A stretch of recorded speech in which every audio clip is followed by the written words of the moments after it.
Hi, Aquarius. This is your astrology for December. Now, you all are having, let's face it. Okay, first off, Aquarius, Sun, Moon, Rising, Venus. I always put out there first that if you're coming to watch the videos under Venus being in Aquarius, this is going to be more about speaking about your sensitivity. Because for me, when I do astrology, Venus has nothing to do with love. It can deal with love. But I know there's a lot of people who come looking for the love readings and whatnot. For me, Venus is all about our sensitivity, whether it's mind, body, or spirit, and how we are dealing with that, whether it's positive or negative. So when I see it, it's not about love, it's about our sensitivity. With that being said, I'm also making sure that I'm saying, technically, whenever you do astrology, according to the way Spirit gives it to me, is you have 5 charts that are always going at one time. Unless you have 2 in the same sign. And that's because we always have our Sun, Moon, Rising. Then we always have the universal and the transiting chart. So technically there's 5 charts, always in movement at one time. So Venus is about our sensitivity. And the moon would be about your depths, your emotional and mental depths. So Venus and the moon are similar in a form. And then they're talking about the houses according to those energies of what's going on in them. Your rising and your core, which is your sun sign, can typically still follow the regular first houses. But this is why I always tell everybody, you may want to check all of your signs, sun, moon, rising, because it may give you a more, graphic depth of what is going on with you. Now, for Aquariuses at this time, whether you're sun, moon, rising, you're going to have a lot of, technically, you all are in your 11th house, which is the community, the larger groups, the memberships that you are part of, your friends, your self-realization within them, and your hopes, goals, and dreams. Technically, Aquariuses are in this area, but Spirit is saying you are definitely already starting to pick up 12th house energy. And this is holding on to areas of grief, sorrow, shame, and blame. There's a lot of judgment going on. This has to do with Mercury and the communication coming from Mercury. And Mercury is no longer in retrograde, but it does still have a little bit of shadow at the time. It's coming right out of shadow, but it's still picking up for you some 12th house energies, which is the subconscious becoming conscious, which is the hidden self, and parts of the lack of fully understanding some of that authentic self, because it's the subconscious becoming conscious. So you're learning of that. And as you're learning of that, you're learning of some of that self-deception and self-undoing that's caused the grief, sorrow, shame, and blame. It's karmic lessons is what Spirit is saying with a reincarnation. But in truth, you're kind of walking through an 11th and 12th house issues is what I'm being given. Is there anything else before I get into it? Some of this is dealing with your honor or your reputation, your financial or social foundations.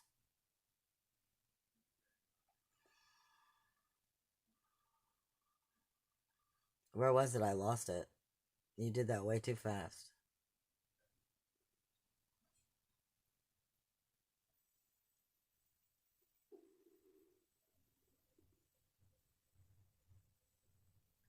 You're having a lot of throat chakra, which is Mercury again,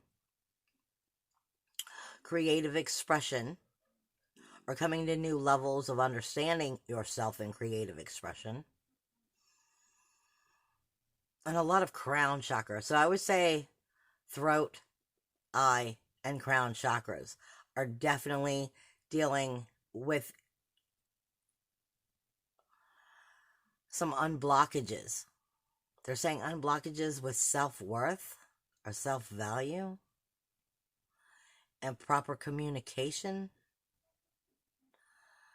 bringing you right back to your reputation and part of your hidden self. I am getting like family judgment, but it may just be communicative judgment you have on your own, like with yourself as well as with the world around you. I am getting some, stop being so inflexible.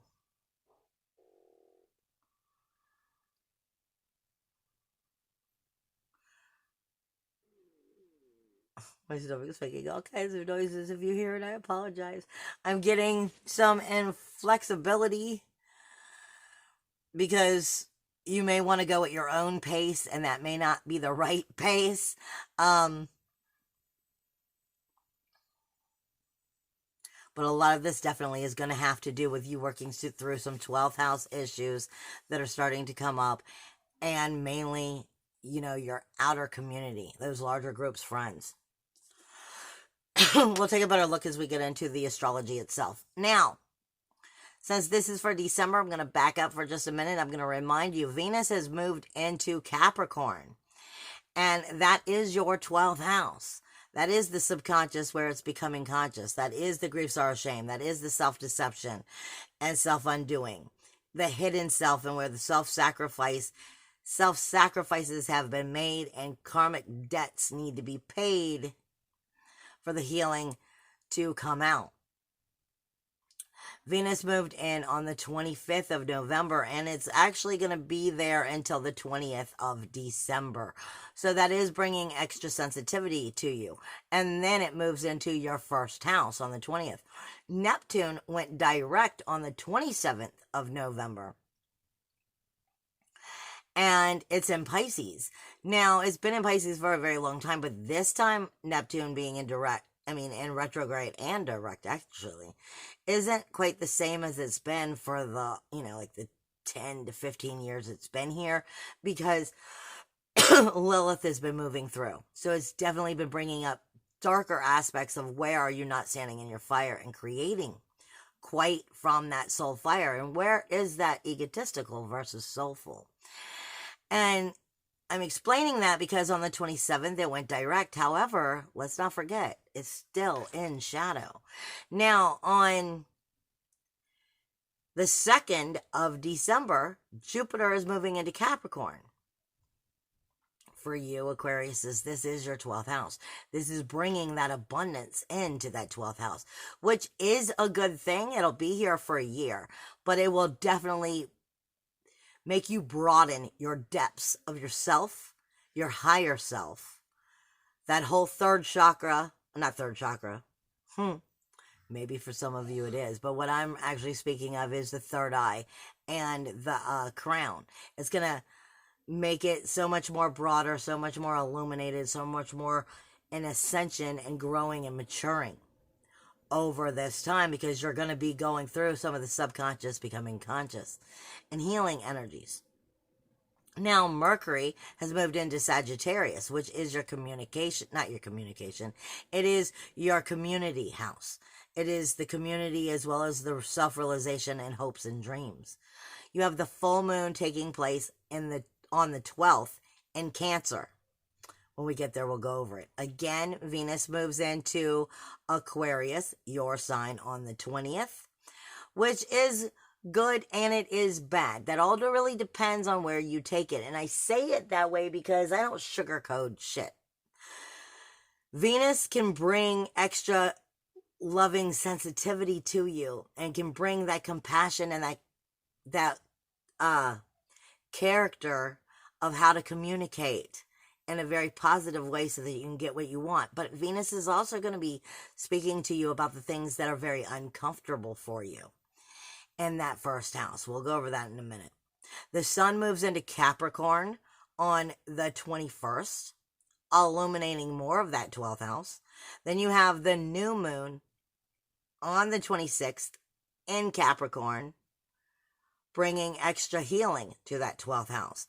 Mercury then moves into Capricorn on the 28th. So even though this is technically Sagittarius season, and it's really that you're in your 11th house, you have major 12th house issues or healing being brought to your attention that apparently is going to help that 11th house. Now, excuse me.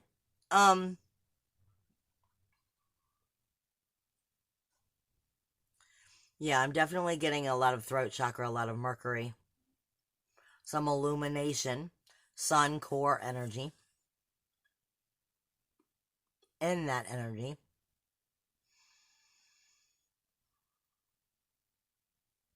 But the way my head is feeling right now, there's definitely some attunements going on in that third eye and crown chakra for the month. It's just that simple. Now, like I said, up until the 20th, when Venus moves in, you don't have anything in this sign, in Aquarius right now. This is your self. This is your self-awareness, your physical body, your personal appearance, your personality, your view of life, your identification, your image, the very core of who and what you are, the illumination of who and what you are as an Aquarius. There's nothing special going on. That's not good or bad. That just means you're pretty much in your normal energies in this way until the 20th. Now, that will bring the charm in. Venus will bring the charm in from the 20th on to the end of the month when Venus moves out. So it will bring in an extra bit of attention to that sensitivity. But it will also bring in the charm, the communication. It can also bring in money because Venus does rule money. Okay, but that as long as you're in a positive place, she's going to bring that charm to you and help you see things that you like and you enjoy and how to create more of that. But if you're in a negative place, then she's going to be pointing out those negatives and why they are bothering you even more. So it really depends on where you are as to what's going to go on.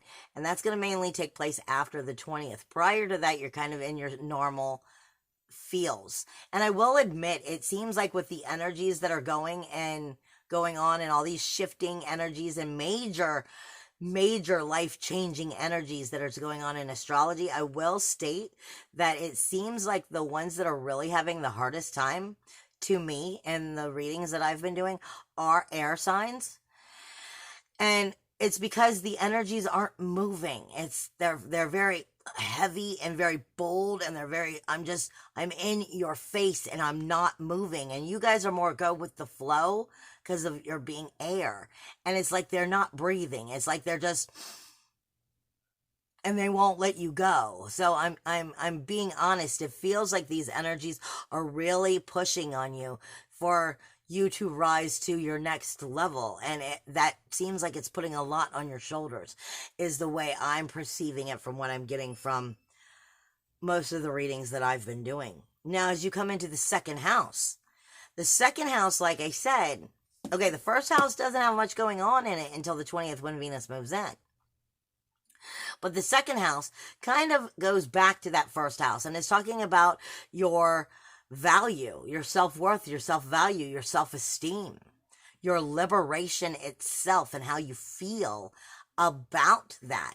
But the second house also deals with money. It is your possessions house. Typically, I say it's small movable products like your phone, things that make you feel extra good about your self-worth, self-value, self-esteem, your clothes, things that you care about. Maybe, you care about that makes you help get you over the hump and makes you feel good about you in whatever way that it is for you. The second house for you is Pisces. Now, this is where Neptune just went direct, and it's in shadow on top of Lilith. Okay, so Lilith is picking at Neptune. Neptune is your magic, how you create your magic. And are you creating healthy magic? It's speaking to you about, where reality smacks you in the face with, where fantasy smacks you in the face with harsh reality. It is illusion versus delusion. And Lilith is our sexual temptress. She's our sacral chakra. And she's speaking to us about our inner belly dancer, our inner fire, our inner how we feel about ourselves. Everybody gets up in the morning and there's those days you're getting yourself together and you look in the mirror and you're like, yeah, I look good. And that's great. But we all have those days where you look in the mirror and you're like, what the fuck happened here? This is what I'm talking about. Lilith is asking you, why aren't you going, yeah, I look good. I feel good about me. I'm ready to go out and let the whole world know who me is. Nice to meet you. I'm me, kind of thing. And this is making sure that your fire is burning from the inside out and that you're able to create and that you believe in that self-worth, that self-value, self-esteem, that liberation that you can bring to the magic of strengthening that very core of your soul fire. But Neptune is also nostalgia. And it may be picking with Lilith's energy back at ideas of who you once were, but you're not that anymore. And that means that's meant to be left behind. Those are lessons from the past helping you to create who you are now. That doesn't mean for you to hold on to those pasts.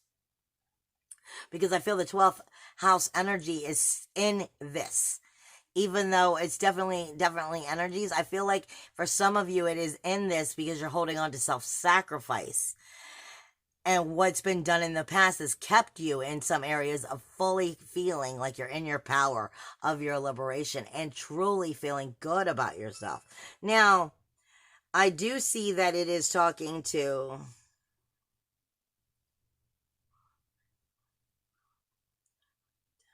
It is talking to that 10th house of that honor and reputation, as Spirit was saying. And it is trying to bring extra attention to you about making changes, taking action in that outer community. That outer community, those larger groups, those dreams, and bringing those dreams, those goals, those ambitions forward, taking action within that because you believe in you. You're comfortable with who you are and you're ready to be liberated and show that outer community that you're ready to take that action and make these changes. And this does happen to deal with, do you have the right people in these groups, these friends, these memberships? Because that all speaks to you of, are those people the right people to be helping you get where you want to go with that self-realization and those dreams and those goals, those ambitions. You're also seeing that second house all month long is talking to the North Node, which for you is your 6th house. And this is saying that you definitely want to pay attention to your everyday daily tasks, your mundane daily tasks, as well as your service to the outer community, your health, and your diet. Well, I always say our everyday mundane daily tasks are more important than we realize. There are people, places, and things that we consume of energy. So are you consuming the right energies that support that community, and those people, places, and things, everyday mundane tasks? Are those right memberships and groups the ones that help you, really find who you are?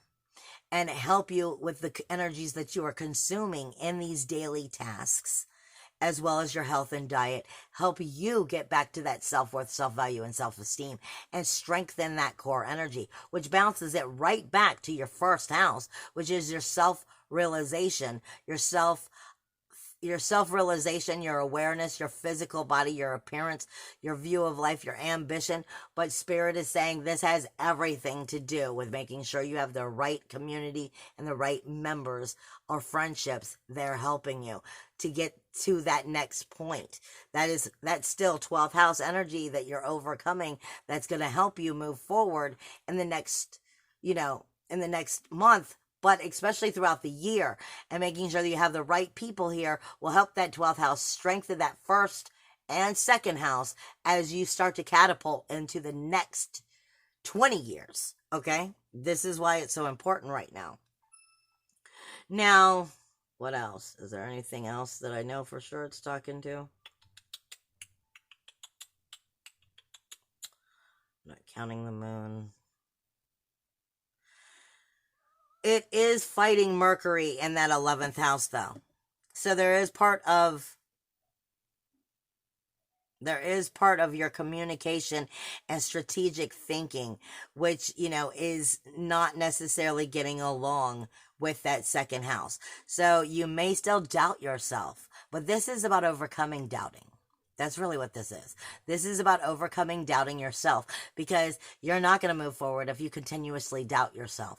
And when you doubt yourself and you over question and overanalyze, Aquarius, overanalyzing can start to actually go against you when you start back building it and do super questions that turn around and destroy your liberation. So this is about strengthening the communication you have with yourself, knowing when it's negative and stopping it. And then believing in yourself and allowing the community to see that you believe in yourself so that you can actually make these proper changes is the main thing that's going on with that energy. As you move into the third house is communication for you. And this is Aries. You have Chiron here and you have Medusa here on opposite sides. Chiron is trying to bring healing into this communication for you and how you communicate outwardly. But with it being an Aries sign, you're really quick to want to come up with an idea and want to say something, but you also very quickly just get over it. That's part of the problem. You're really quick to go into the idea of, I got an idea, I want to do this, and this is such a great thing. But then if it didn't work out really fast, you're like, next. And this is about slowing down and sticking with the focus and believing in yourself and making it come all the way to full term. However, you do have Medusa here, which is speaking to you of trouble, toil, strife, and injustice. The injustice is when you give up on yourself. And when you don't believe that others will take to it, and that communication doesn't come out quite well, because you're not truly expressing yourself. You're not expressing your communication. And Spirit is saying some of this has to do with your child energy, with the creativity of the child energy, and having, I get it. This is children are curious and want to explore and learn. So stay with that. Keep that childlike curiosity in that communication, and it will help you to stay focused and make those changes happen so that you can actually find action taking place in these areas. Now, and continue to believe in yourself, obviously. As you move into your fourth house, this is where Uranus is. Uranus is in Taurus right now, but it is also moving closer to Eris. Trouble, toil, strife, and injustice. This is your universal fourth house. This is your inner emotional security. So all of this is coming down to your inner emotional security. Trusting in the roots of who and what you are. Trusting in the true self. Trusting that the child from within is still part of who and what you are. The child is still in the now. Are you allowing it to be part of the now and allowing it to help heal you and find karmic lessons within the mistakes and the maturity of the growing of where that communication shut down, so that you can bring back that inner emotional security, you can bring back that creativity and find a reincarnation of true self, which will bring you back to your inner emotional security because you're giving yourself back that self-worth, self-value, self-esteem. And finding that liberation and communication and knowing how to make that come forward. Now, in your fifth house, this is the creativity house. So you don't have anything going on here. But it seems like you got more than enough going on in that second, third, and fourth house to make up for it. It's already you have enough of that going on right now to ask you, really, on that pursuit of pleasure, on your enjoyment of life. Are you getting enjoyment in life? Again, that brings us back to the inner child and now. Are you getting to enjoy these things that you enjoy in life? Are you getting to give yourself time to be you, to enjoy you, and to let that out and express itself in its own creative energy? Because as you do, like I said, it's just bringing back that inner emotional security and strengthening that self-worth, self-value, self-esteem. Now, the sixth house for you is where we have the full moon. The full moon is taking place on the 12th. And the only thing that's going to be here is the moon, obviously, with the North Node. The North Node in Cancer is all about, are you nurturing and nesting the right things? Are you taking that feminine energy and finding new creativity again? And how are you bringing that creativity forward? But this, like I said, is the 6th house, right? 1, 2, 3, 4, 5, 6. So this is bringing that 6th house creativity, feminine energy, nurturing the creativity into your everyday daily tasks. Are you nurturing yourself in these daily tasks? Your self-worth, self-value, self-esteem, your liberation, your inner emotional security, your inner child. Are you nurturing them? Because this is saying, in order for you to move forward, the North Node, this is telling you what must be nurtured and become healthy and truly consuming of the right energies in order to move forward. And that's a very positive thing. But there may be some habits that need to be shifted and changed. And you'll be seeing them come up as you come to the new moon. It may also be bringing up issues of that inner emotional security that's not being brought up because of the lack of the creativity or lack of that inner child being able to play and find things that you enjoy and being able to take time. Sometimes you have to tell the world around you, no, I need some time for me. And sometimes that time for you is just about enjoying life, however the hell it is you enjoy life, and doing those things and making sure that the people, places, and things that are in these daily tasks that make us enjoy life are the right people, places, and things to consume healthy energy to do so. Now, the only thing it's not getting along with is Jupiter, your 12th house, and the South Node, which means there is definitely some subconscious energies here. Some subconscious energies here, some hidden self-deception here, hidden undoing, self-undoing, hidden self-sacrifices, where you've put yourself behind or last and created grief, sorrow, shame, and blame in that outer community by giving away too much of yourself and not taking time for yourself, and then put those things about yourself that didn't work for you, grief, sorrow, shame, and blame, up in a shelf, try to lock the door of the closet and turn your head and ignore it. And these are the things that are coming forward because they're parts of yourself that you need to shift and change. You need to acknowledge so that you can bring healing to it. And these are definitely coming up, all going back to that self-worth, self-value, self-esteem, and inner emotional security, bringing all of that into a new level of communication with yourself and the world around you. But you're definitely seeing this around the full moon taking place in Cancer. It's definitely a water sign, bringing extra emotions to it. And I always say the Cancer energy is like the strongest of the empaths. Okay? So this as an empathic energy as well as saying, you need to know when to shut them off and to love you right. Okay? Now, as you move into the 7th and 8th house, there is nothing here other than when the moon travels through. So this is your relationship zone.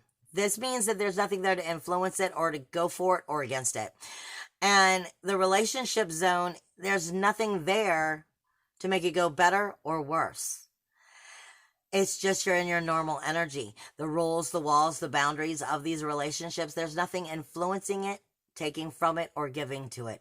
You're in your normal energy, but all of this feels like it's about telling you to get right with you. Now I'm at 29 minutes, I'm almost at 30, and I know when it's going to shut off, so I'm going to come back for the last 4 houses. So there will be a part 2, and I feel like you really want to check them out, because this is going to be coming into that 12th house and strengthening your core even more. I love you guys. Bye.